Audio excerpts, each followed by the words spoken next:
This episode of Where's My Money is brought to you by Enable Me.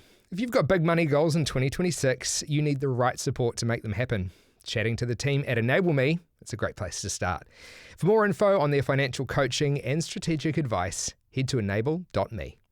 Welcome back to Where's My Money, and this is another very special episode. Where's My Money Toolkit, the ultimate home buyer's guide, part 2. Today we're talking again about achieving the Kiwi dream. In part 1 of this mini-series, I was joined by real estate agent Paul Glover to get the lowdown on what to look out for when you're buying a property. If you haven't checked that out yet, I'll link it in the show notes. So now you've started looking at houses and it's time to start making some moves. In today's episode, I'll be joined by Enable Me financial coach Kristin Sutherland to give me the rundown on getting your pre-approvals and your finances in order. Later, we'll hear from legendary auctioneer Aaron Davis, who'll give us the rundown on nailing the buying process. So let's get into it. Kristin, welcome back to Where's My Money? Lovely to be here. Great to have you back, and this is it's an important toolkit for people to have in their arsenal, I think, when it comes to buying a home, whether it's your first time buying a home for yourself, an investment property, or it's your return to the table. Yes. Because it can be really hard to come back to it and remember everything you need to do. I've always said that because I've bought 2 houses in my life, and the second time around was basically like the first time. Oh, well, you don't remember it all. There's a lot to remember. No, and it's probably some kind of masking thing where my brain just goes, that was hard. I don't want to remember any of it. So if I want to go to an open home this weekend, and I'm quite serious about, buying something. Yep. Is there anything I should do before I even set foot in an open home? Yes. So if you really are considering and you are quite serious about buying something, getting the money sorted first is really important. Money. Yes. Right. You need money to buy We need money to property. buy the Okay. house. Because if you go and you fall in love with it and we haven't got the money sorted, you might miss out on it. And I don't want people to miss something they fall in love with. So before we step into the open home, ideally, we get the money sorted. And that comes in the form of a pre-approval. That's right. So a pre-approval from the bank. So lots of things we need to think about that, but we can get it down to sort of 5 main things the bank are going to look at. Mm-hmm. The first one, and what people really jump to, is what's your income. Yeah. But there's all sorts of things around income that we can look into. So I'll talk a little bit more about those later if we want to. Yeah, of course. There's our deposit. So everyone automatically goes, oh, do I have the deposit? Now, do you have the deposit? And how much does that allow you to buy? So that's kind of flexible, isn't it? Yeah. Depending on what kind of property you're buying, Yes. what your situation is, That's whether it's right. an Yep. investment property or your own home. Yep. So the level of deposit you need is, dependent on what it's for. So if it's your own home, there's basically the rules is 20%, but the banks can be a bit flexible on that. So that, it's knowing, is there any flexibility or isn't there? Yeah. If it's an investment property, it might be, depending if it's a new build or an existing investment, there's different amounts of deposit that we need. So that's a really important one. The other one is, what existing debt do you have? So people tend to forget, I've done some maybe good behaviour, maybe bad behaviour around debt, but we have to take all that into account. Yeah, not that the bank is judging you, right? Because we all, not at a personal level. They're not saying you're a bad person for having a credit card. Yes. But they see that as risk because it's money that you could be spending on paying off your mortgage that actually should be funneled somewhere else in the meantime. And that's where they go, the math doesn't math here, right? Yes. So they will look at it and they'll just put it into the equation. As you said, it's just risk for them. So have you got debt on a car? Have you got debt that's consumer debt, we call it? And could we tidy that up? Before you even start walking into open homes, we want to look at these things and see if there's anything we can do to make you look better in the bank's eyes. And that's all we're trying to do with a pre-approval is we want you on your best behaviour and looking, your bright and shiniest for the bank. So could we do something around debt? So having a look at that. Then your spending habits. Now, really important, the bank does look at what you spend money on. Now, they're not going to assess every single line, although AI is getting better at that. Yeah, totally. Yeah. Well, this is a bit of a fear factor point for a lot of people is going, you're going to see that I bought McDonald's. How squeaky clean do your habits have to be? Well, we say to people, if you are going to walk into the open home, start 3 months before you're going to get there and clean it up. Just make it look good. Be on your best behaviour for 3 months so that it looks good. Why not? You want the best opportunity of getting into that dream home or buying that investment. Just make it clean. They will run it through an AI and have a look at it. They just want to see what your habits are. So are you every day spending a lot of money on takeaways? Are you, gambling? They will have some red flags in there that they say, oh, this person spending habit-wise is not as clean as we would like, but it's not saying you can't change them. But why not make it look good? But you are human, right? So, I mean, there's probably a difference between a flutter at the pokies at the RSA on a Friday, $20 cash out, disappears into a pokie machine, likely doesn't come back, versus constant withdrawals to an online gambling service. That's right. When they're seeing a pattern. So they are looking for a pattern of behaviour. So if we can make those patterns of behaviour look really nice for the bank, that is going to increase your chances of firstly the bank approving the lending and how much they'll approve. Yeah. Because they do have some leniency on some of these things. So if your deposit isn't quite enough, get your spending habits in order and make it look really good for 3 months. What are some easy ways to do that? I mean, you could automate some stuff going to savings, right, to make it look polished, like this person has good intentions to save money, therefore they must have good habits, and that could just be an AP that you set up. Set up the structure for yourself so it makes it easy for you. So make sure the bills that you've got to pay are set up on automatic payment. So the bank can go, these guys are really sorted. They know what they're doing. They're paying the things they need to. They're things, spend the things you need to in the 3 months before this period. If it's one-off sort of spending, get them out of the way. Get them out of the way. Get them done. Do the holiday beforehand. Do all of that. Then in those 3 months, really focus on if you're questioning whether you should do it, you shouldn't. It's probably a good time to quit smoking, vaping, drinking. Yes, all of those. Don't have that sort of spend on your accounts. When it comes to how much they will lend you, there's obviously your habits come into it, your income. How much should you be aware within yourself that you can actually afford this lending? Because I think that was a big trap during COVID when interest rates were really low. You run your ideal mortgage through a calculator and you go, oh, I've got room to move. I can actually afford this. How do you stop yourself from kind of convincing yourself into a trap? Well, I think that's a really good point, because just because the bank says you can loan $1.2 million and in their calculator you can, doesn't mean you should. Doesn't mean you should, yeah. So you knowing what your life costs you is really important. So if you're going to go into that open home and go, I've got this much to spend with no idea what your life currently costs you, that's a real problem, because we don't know what we've got that we could put into a mortgage. So if you can work out, well, what could I, if you're renting at the moment, and that's an amount, we could say, is that comfortable? Like, could that be the amount that I could spend on a mortgage, or could I change some behaviours and spend a little bit more? Would my life, still be happy? Because we don't want you to go into property and not be happy. No. But you could make some sacrifices somewhere probably. So getting that number, if it's your current rent, if it's, your current savings that you're doing, maybe try and save that amount for a period of time and see if it's comfortable. There's so many good little tips and tricks like that, eh? Yes. I guess there's also, though, sacrifice on some fun things for a little while versus making sure you actually have a safety net if things do go bad, right? And it's not sacrificing that. That's a non-negotiable for everyone. Yes, I think, we all hear stories of people, getting into their first home. It is tough. It's tough, right? That first little while. But we do want some sort of fallback. So then when we're working with clients, we look at the full picture as well of going, well, do you have some insurances in place in case things go wrong?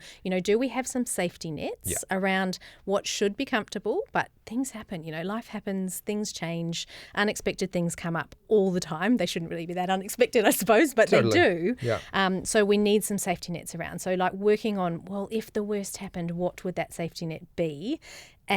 Or you might have family, some people might have family they could rely on and some people won't, so it's knowing your limits and what's comfortable, what feels good for you, because we don't want to put you in a period of prolonged stress. No. That's not, it's not pleasant and we don't want to be doing it. And you don't want to be doing it to yourself either. So just because the bank says you can have it doesn't mean you should. It's a saying of mine in this podcast is like, what's the point of it all if you're not actually enjoying the life that you're trying to build as you go? Yep. So when it comes to, the bank's gone 3 months. Yeah, your spending habits look pretty good based on your income. We can give you this much lending. Fantastic.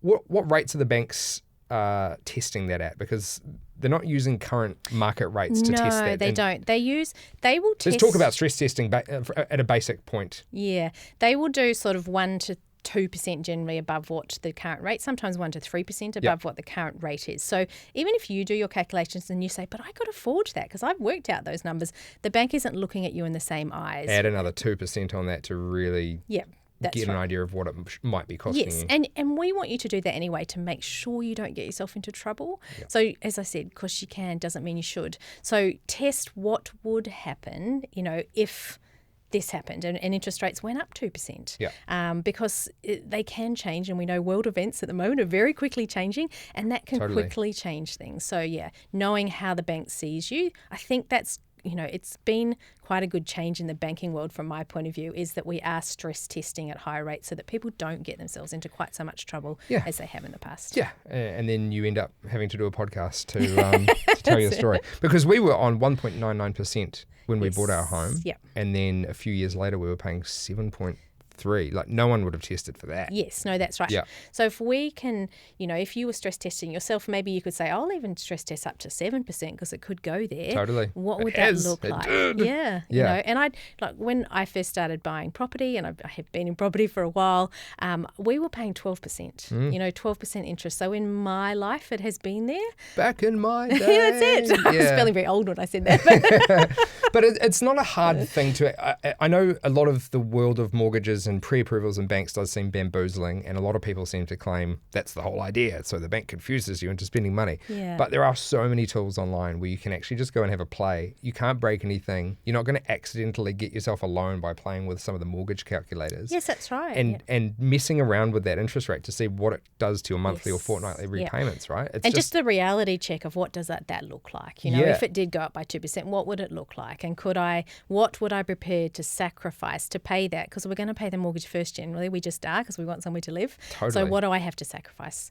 And if it sends a cold sweat down you when you see a monthly repayment number, it's probably too much. Yeah, that's it. Probably don't do it. I do say to clients, if you can't sleep at night because of it, it's not worth it.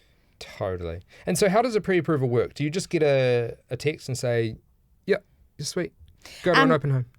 So when we want a bit more written down, but so when Ideally. We finally go to the bank, they do, they put, I tell clients it's the black box, but it's not, it's just their rules. So we're playing in their sandpit, we play by their rules. They put it in, that spits out, yes, you've got this. They will then send you what's called a pre-approval. Now this is an important document, so it probably normally comes as a PDF, some sort of document.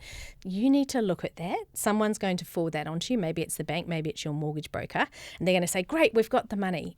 Excellent. But what I would like, the buyer to do is go and have a look. Is there any conditions? Because there might be some conditions around that we weren't aware of or someone hasn't told us. Right. What kind of conditions? Well, it might be that you need to get a valuation on the property, which, would change things if we're going to auction or, a different process like that. It might be that you need to close your credit cards and you weren't aware of that. And, as it gets closer to the time, there's a mad panic because no one's told you.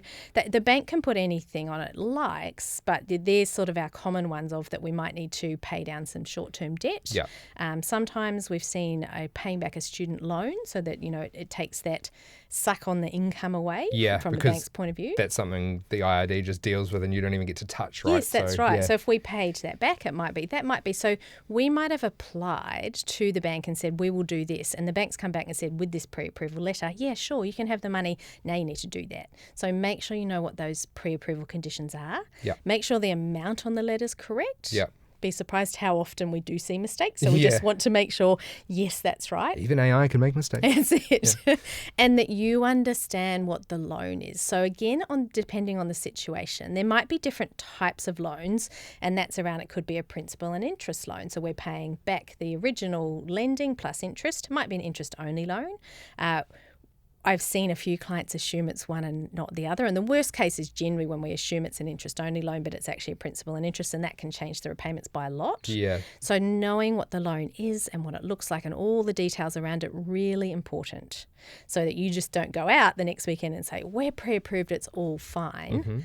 Mm-hmm. And remembering that if any of your circumstances change, you need to let the bank know so that they can't come back and say, oh, that pre-approval doesn't exist because you didn't let us know something had changed. So just be aware when you're in that process that you need to be letting the bank know if there's any significant changes. Keep it transparent, Yes, very much. If someone loses their job or... Surprises aren't good in these situations. A child turns up and you've got a mouth to feed, that's a game changer when it comes to how much disposable income you've got. Yeah. A couple of questions on the pre-approval once it's come through. Can you negotiate the number that's come back? Like, surely if you've got a real good broker, they could go back and say, how about another 20 grand? Well, it depends if you're going back to the bank with some new information that you think they may not have, considered. I don't generally see that change by much because the bank has put in everything you've given them. If you think there's something that you haven't given them or you're going to change something, like it might be, well, that wasn't enough for what we want, so we're going to go and take some action, and that might be we're going to close a credit card. Because people don't realise how much of a drain credit cards are on the amount of money you can get. So it's about 5 times. It can be more, but say you've got a $10,000 credit card, that's $50,000 of lending that you're taking away from your pool. And that's not... This is something I've learned. Prove me wrong if I am wrong. That doesn't necessarily mean you've spent all that money on the card, right? It's just the limit. The limit. So you could have a zero balance on your card. Like it could be empty or full, as it were. But they take that 12 grand or whatever it is available balance, multiply that by 5. So 60K is missing from your potential borrowing because of a card that you just have. You might not even use it, right? And a lot of people don't realise that. And I say to them, we could maybe later apply for that card, but get rid of it now. Just close it. Or make it a very small limit. I mean, some cards have minimum limits, but let's go to the minimum and let's maximise the lending approval. We don't have to spend it all, but let's maximise the approval that we get. Just to give you a bit more wiggle room when it comes to finding a house you either really like or suits the purpose. Right? Or we may be able to then set the mortgage up in a way that puts some safety barriers around that first period, especially if it's your first home or something, in what's called a revolving credit, which just gives us the ability to have some money available that we're not drawing down. So if we've got more lending available to us because we've got rid of a credit card, we've reduced some spend somewhere, we've increased income somehow, those things will be able to change the pre-approval. But if there's nothing significant, generally the bank doesn't say, yeah, sure, I'll give you some more. Just fine, because why not? We're feeling happy today. It's Friday. We've had a couple of beers at our desks. I'm sure they don't do that at ASB.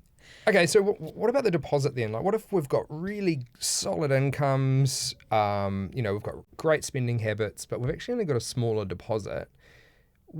What percentage of customers are they going to go, yeah, we'll let you do a 10% or a 5% or whatever because we can see that your ability to pay this off is fantastic? Yeah, so the Reserve Bank sets the limits on the banks of how much they can do that. So it is a percentage, I don't know it off the top of my head actually, but there's a percentage that the bank can have some leeway on. Actually, you don't have the 20%, but we can see good behaviour in your spending habits. You've had really good job stability, all of the things we talked about having good. We are prepared to take more risk on you and you can go into that. So there's a percentage that the bank does have some flexibility around going to, say, 10% deposit. Or the rules change all the time with things like this, but it might be that there's a special category of people like first home buyers that they'll give some leeway to. And then, of course, there's things like using your KiwiSaver and things like that we can factor in. If we haven't got the deposit, can we access, that to help us? A parental gift. Guaranteeing a loan. That's something that we've sort of touched on a little bit. How does that work, and is that a tricky kind of process to navigate? It is a tricky one, and what I tend to... most clients who come to me to talk around that, I say, we will do that as a last resort if it helps us. Right. But oftentimes it doesn't actually help us. Okay. Because when you guarantee a loan effectively, that person who's guaranteeing it goes on as a lender. Yeah. And in New Zealand, generally with most loans here, if you're on that document as, a borrower, then you're jointly and severally liable for that loan. So you can imagine that if you put your parents on because they've got great equity in a house, but they're nearing retirement age, their income's not that awesome. Yeah. It's going to affect your ability of because they're going to assess them. You're all jointly and severally liable for this loan. They're going to assess them on their income. So it might actually stop you getting the loan if you don't really think about who this guarantor is. The other side of that equation, and I've seen it too often, and it's a sad thing to see is when someone does guarantee a loan for, say, a family member or something. Generally, it's parents and kids, right? So generally, yes. Generally, we've got parents. But it stops the parents being able to do things. So, like, I had a very sad case with a client who she couldn't even go and get lending for a laptop computer because her credit was linked to the loan because she was guarantor of, but she couldn't get credit any further. So there is a bit of... $1 million debt over here is now also hers. Yes, that's right. So there's a lot of fish hooks with that. So if you are looking into it, we really want to go a little bit deeper into why are we doing it, what are you lacking, what does the other person bring, and does it actually help the application? Awesome. Okay, that's all great stuff to know. Is there anything else around the pre-approval? Like once I've got that PDF, I can go to an open home and know my heart of hearts, if this house equals this or less, we're potentially in the running here. Yes, we're potentially in the running. That's right, but it's not a given. I say to people, when you pick the home, put that in front of the bank. Make sure there's nothing about the home the bank doesn't like. Just because they've said we'll give you this amount of money doesn't mean we'll give you this amount of money for that home. For that home, because there might be something. It might be in a flood zone. Yeah. It might have power lines over the top that they're not that interested in. There could be all sorts of reasons the bank doesn't like that security and they won't accept it. So you've got your bit of paper. That's awesome. You basically have a ticket in the race, but you're not guaranteed that it's going to be this race. And the tail of that is kind of like, yes, you're the one living in it. Yes, you're the one who's got the debt. But at the end of the day, if the bank has to take that back in order to make their money back, they need to know they can do that, right? Yeah. And I sort of say to clients, it's a bit of a security blanket check, because if you put it in front of the bank and they find something, we don't want that property anyway. No way. So, there's headaches you don't want. Yeah, that's right. Give it to them. Let them do some due diligence for you, because you might be paying, say you're going to do a building report on it. I'd put it in front of the bank first and say, hey guys, I'm really interested in this one. If they say no point spending your money on the building report. Money saved. What's a building report, like $700 in Auckland? About up to 1,000 sometimes. So, and then if you had to get a valuation as well, we might save a whole lot of money by just saying, hey guys, would you do it? And if not, move on to the next one. Valuations are expensive. Building reports can be expensive. Yeah. You have to pay to get a limb report sometimes, right? Like there's a lot of costs involved where if you can cut that out of the equation entirely and move on, happy days, right? And it might have been the dream house, but it's not a dream if something's wrong with it. So if something's wrong, we really do need to go, that isn't for us. We need to move on to the next one. Yeah. Should you use that pre-approval number as a target in an auction? No. Good advice. That should be like I wouldn't even say to people it's your limit. Like we want to be under that because we need some money for other things. Yep. So, there's other costs related to buying things. We don't use all of our limit. Yep. That's let's go slightly below that and hopefully, we get in there. Yeah, sleep at night. Yes. You've got money to pay for your lawyer. Those aren't cheap. Yep. You've got money to move in, buy the extra furniture you needed for your new awesome house. Yep. Like there's lots of costs in the beginning. So, if we can set up something, we've got the pre-approval. If we could maybe get a, revolving credit as part of that in our loan structure setup. So that, that was when we talked around on that pre-approval document. Do we know that the loan's set up as we want it to? So they might say, yes, you have this amount, and then we want it to be in the right structure. And the other thing that sometimes catches people out is, did we apply for the loan in the right name? So I know that sounds a bit silly if it's just you as a person, but if you're an investor and you're trying to buy, if you change the entity that you're buying it in, that's a new application. Right. So, okay. We want to make sure it's the right name that we're getting the lending in. Because you don't want that biting you on the arse at the end of an auction when you think you bought a house and all of a sudden, no, you have not bought a house. Sorry, yeah. we didn't approve the lending for that. Yeah, bugger. Yeah. So what would happen if you did go to an auction and you thought you had pre-approval and you bid won, congratulations, hammer down. This isn't yours. Yeah. This is not for you. This was for... It may be that the bank will be happy with the new entity, but there's no guarantee of that. So it becomes a very stressful few days because suddenly you need to front up with the money. After an auction, they're expecting that you're going to pay the deposit if that's part of what you've agreed to.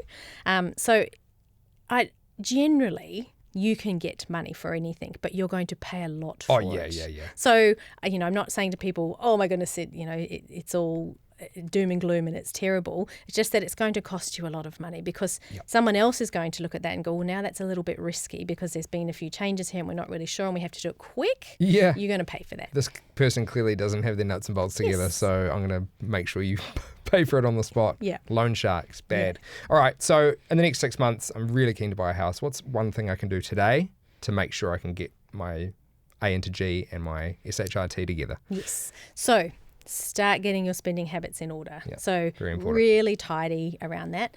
Think about your job security. So I don't want you, if you're in 6 months going to buy a house, ideally you don't change jobs just beforehand. That would be, you don't go and become self-employed just beforehand. I have clients who are just on the edge and they're like, I'm going to start a business. I'm like, oh, can we do that after? Yeah, We'll just wait. So really the right time, is it?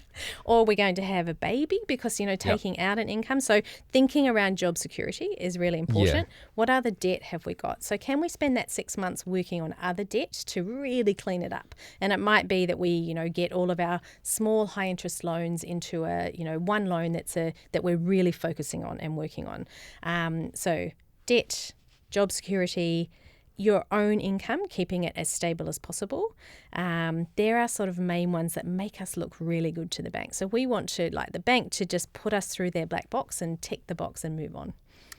And maybe based on other tips I've learned through this fascinating podcast that I host, get your KiwiSaver sorted and in a kind of more conservative fund. So if we're going to use the KiwiSaver, then yes, having it in a conservative fund, because as we know with current events, there's a lot of up and down in the markets at the moment. So if we're thinking about it, put it somewhere conservative, know that we can access it. So checking the rules around KiwiSaver. Have I been in it for 3 years? Can I access it for this? Is this considered my first home? Yeah, have I already accessed it? Yep. Therefore, you're not touching it again, Yep. So you might be able to ask your provider if you're eligible to use it. Looking at things, like other grants that may be available at the time, they change all the time, but knowing what the rules are and preparing for those is really important. So lots of things you should be doing 6 months before you start going to that first open home. Awesome.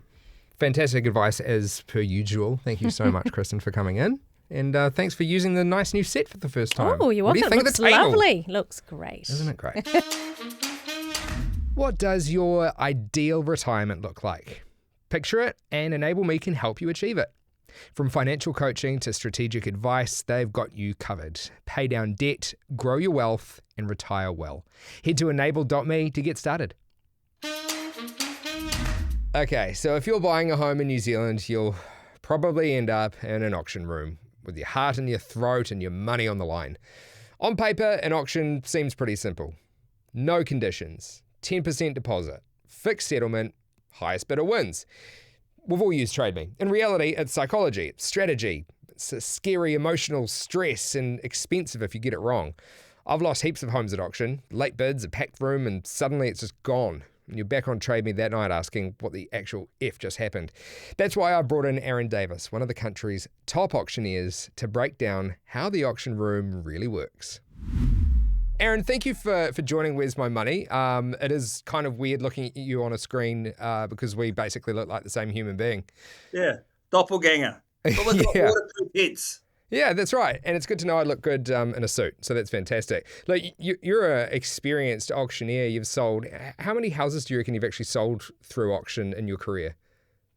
Yeah, look, after a while, Regan, you learn that you never know everything, right? Because only a fool knows everything. A wise man knows little. But when I did 10,000 auctions, then I stopped counting. That's pretty impressive. It's kind of like skydiving. Once you've done that many, it's kind of, you've ticked it off. Well, I've forgotten more than most have learnt, put it that way. No, you can't say that. You're an expert. That's why we've got you on the podcast. Look, I've been in auction rooms, and it is an emotionally charged time, particularly if you're new to the auction process, and the fear of competition can kind of creep up on you. It's high energy. There's things being shouted across the room. How does the psychology of bidding actually work? Right. Well, that's like asking a one-armed fisherman how big your fish is, right? So I think that the main thing that I see, because I have no vested interest in the outcome. I love my job, but my life doesn't change whether a property sells or doesn't sell. So my first advice to anyone at auction, the auctioneer is actually your friend. We're not getting a commission. So work with the auctioneer. The biggest mistakes I see people make around strategy is they think we're their competition and they try and play games, or they take someone with them who thinks they're an expert. Guilty. Because yes, if you don't know who the patsy is, right, it's you. And the most dangerous thing with an auction is to have someone who's done maybe 10, 20 auctions before thinking they're an expert. When you've, like, again, I've done over 10,000. And the thing that I learned a couple of years ago, when I did about 6 or 7,000, I thought I knew it all. And when you think that, that's when you don't and you stop growing. So I had to go through some hard lessons around that experience. So you still wouldn't call yourself an expert that someone could take to an auction because you truly haven't seen everything yet? There's always a surprise around the corner that can jump out at you. There's always a surprise, because auctions and selling real estate is not a science. 1 + 1 doesn't equal 2. Is that because there's emotion involved? All of that. And all homes are different, and it's emotional because people are investing memories, milestone celebrations, sweat equity they put into a property, money. So their emotions are high, the buyer's emotions are high, and there's all this closing the gap that's in the middle. So, yeah, it's an art. Yeah. Okay. So bringing someone along who thinks they're an expert, bit of a mistake. What is the best way to prepare then? If you're going into an auction room or an auction that's on site, what is the best way to prepare to make sure you've got your best foot forward and everything lined up? Ask a lot of questions.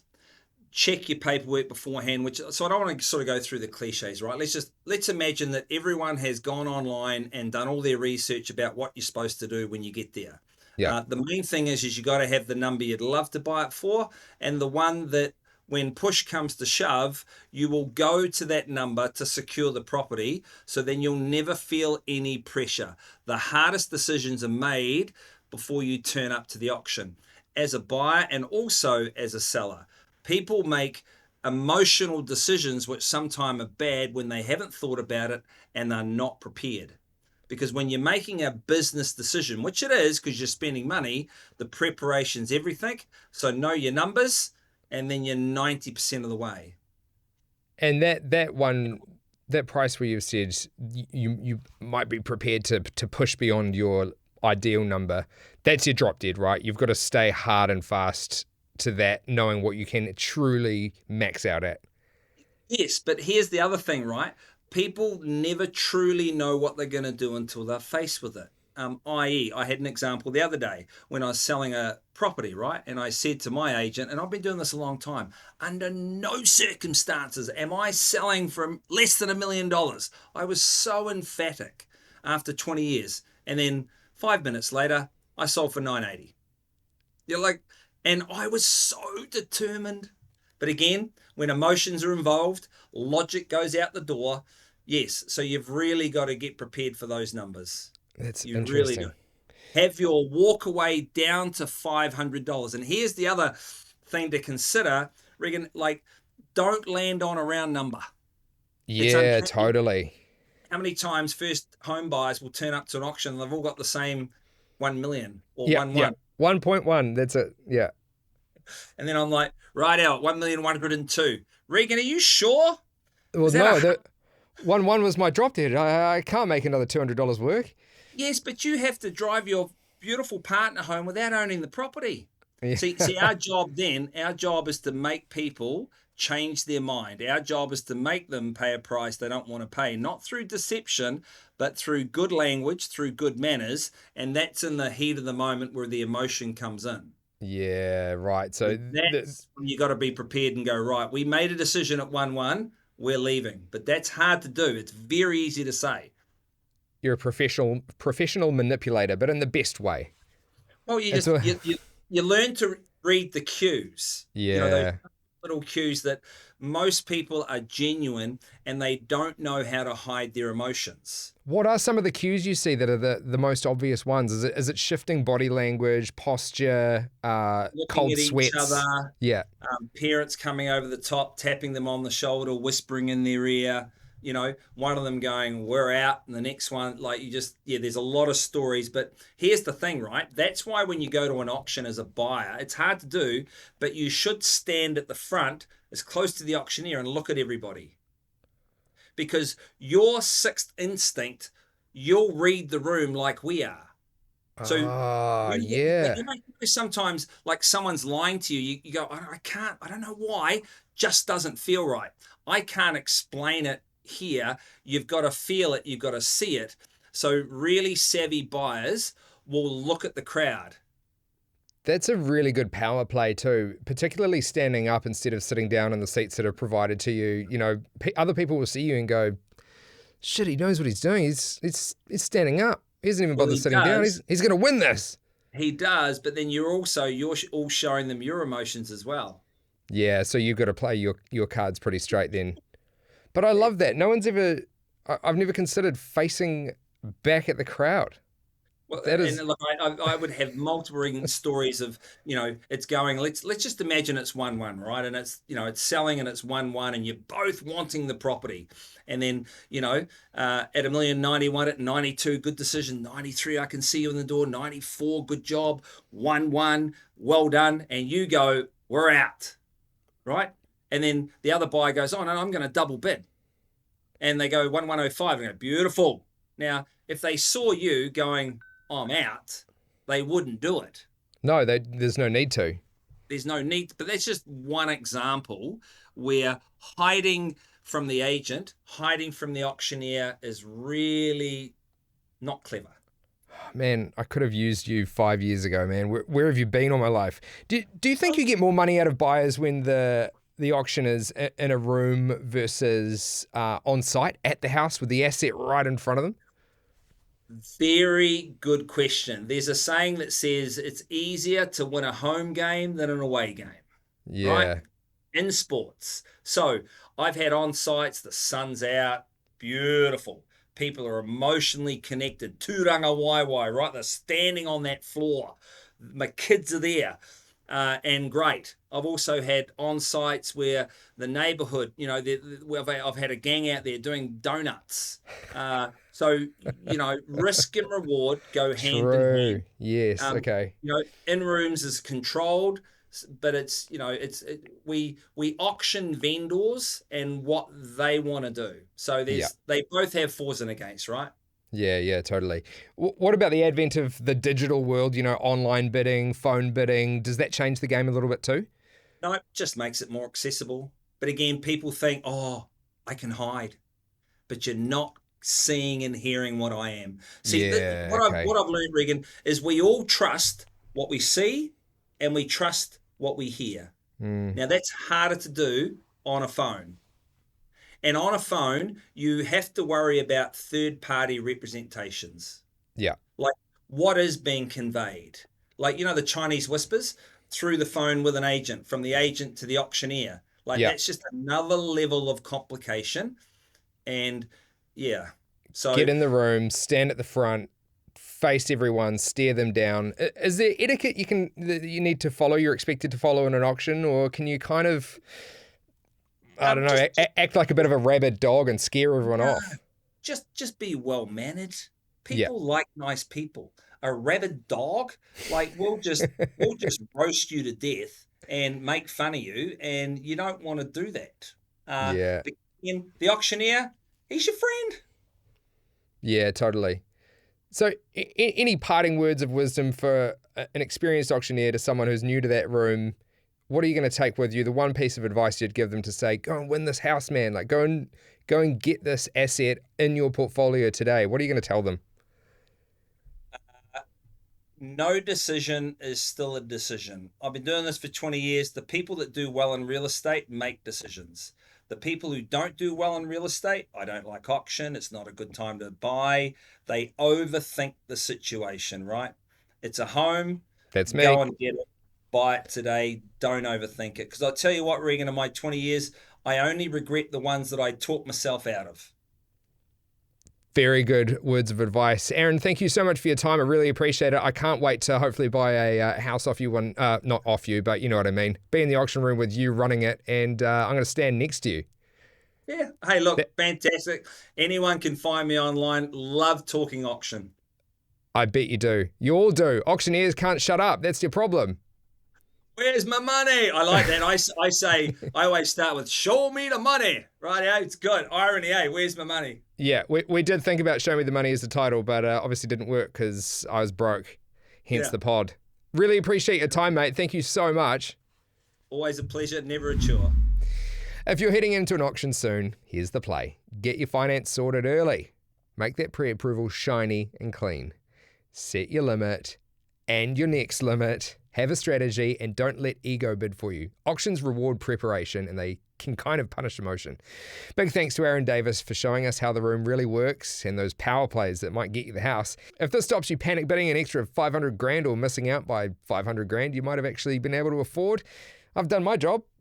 Add it to your property toolkit. I'll see you at the next open home. Till then, keep asking that question, where's my money? This episode of Where's My Money was made possible thanks to our friends at Enable Me. Mortgage on your mind? Stress less with a smart financial strategy. Take the first step by heading to enable.me today.